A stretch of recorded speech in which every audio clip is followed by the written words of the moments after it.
Falarmos do São Paulo, tem notícias do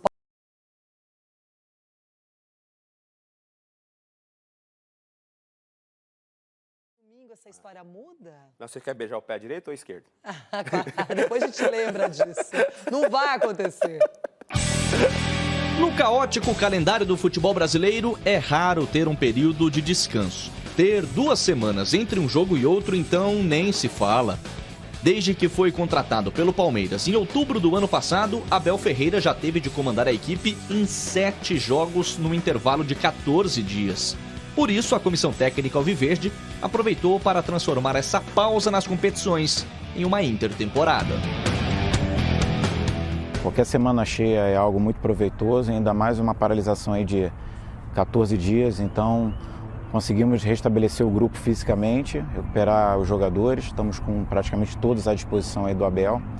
E também fizemos treinos que chamamos de treinos aquisitivos de ordem física, né, para que o atleta se recondicione, ganhe bagagem aí para suportar o restante da temporada.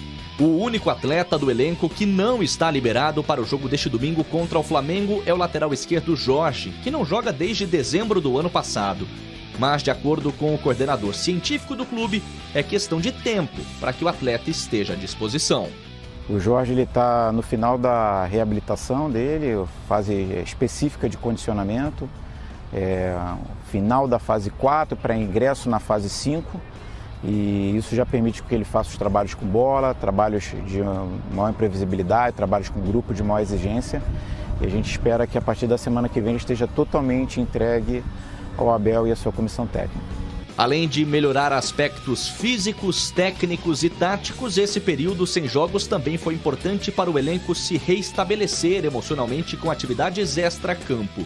Na noite desta quarta-feira, alguns atletas participaram de uma live bastante descontraída para celebrar a tríplice coroa conquistada pelo clube na temporada 2020. O meu Palmeiras é a mais, quem tem mais tem 10, quem não tem corre atrás. Para encostar no líder do Campeonato Brasileiro, o Palmeiras terá de fazer algo que ainda não conseguiu sob o comando de Abel Ferreira: vencer o Flamengo.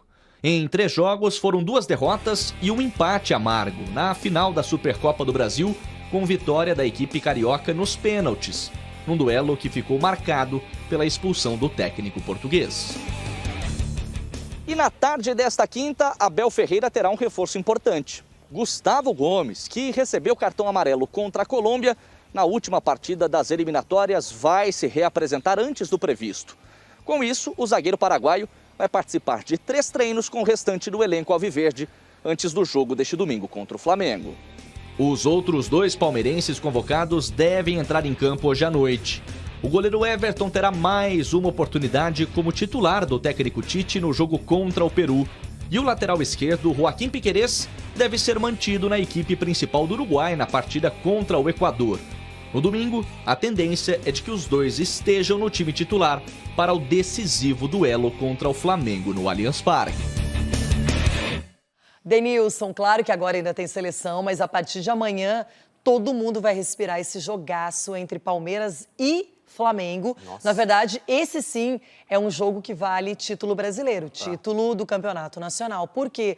Palmeiras muito bem. Palmeiras fica ali, segundo lugar, foi líder por um bom tempo. O Galo hoje está fazendo uma campanha bem consistente, mas a gente vê que o Flamengo tem ainda os jogos a menos. É um time que é competitivo, continua mantendo uma estrutura.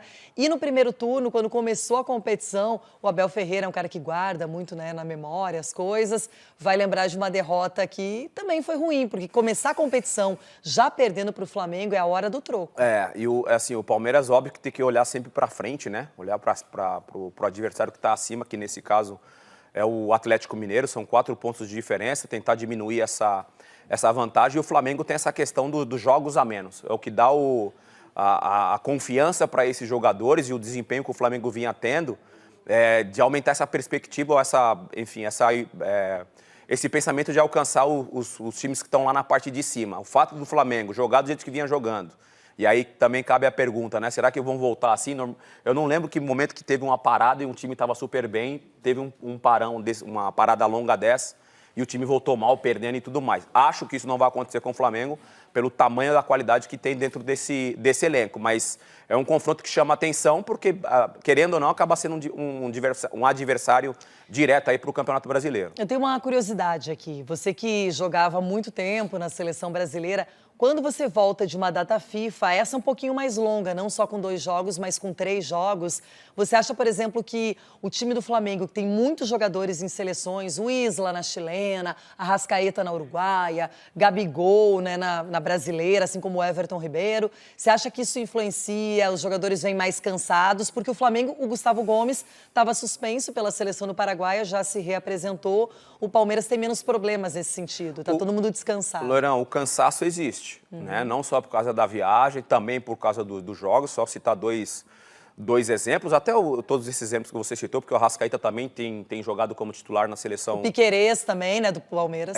Na seleção uruguaia, então assim, a gente mostrou agora há pouco a escalação, e você tem ali o Gabigol e o Everton Ribeiro como titular no jogo, né? Então tem esse desgaste do jogo e também tem um desgaste da viagem. Porém, também hoje em dia, essa questão de medicina e da recuperação do jogador, todos esses jogadores eles estão se cuidando e estão se recuperando bem. Se você pegar a trajetória, só para citar dois jogadores, que é o Gabigol e o Everton Ribeiro, se você pegar a trajetória deles, estão atuando muito mais como titular do que propriamente tendo aí uma folga, um descanso.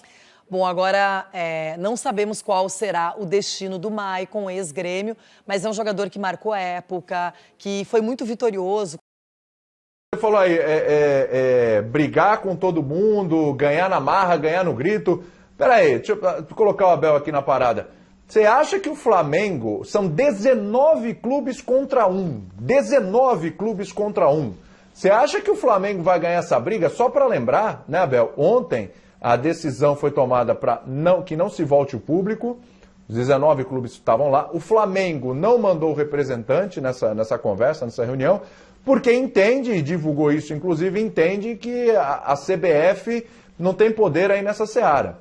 Porque o Flamengo já se sente garantido pela Prefeitura do Rio de Janeiro, que autorizou esses eventos testes, e também no STJD tem uma liminar aí que os clubes, os 19 clubes, pretendem entrar na justiça para derrubar essa liminar, que garante ao Flamengo público no estádio. Tá claro, com os percentuais, os protocolos e tal, etc., mas que garante, né? Então, o Flamengo fala, essa seara... Tem mais, viu, William? Essa seara aí não é da CBF.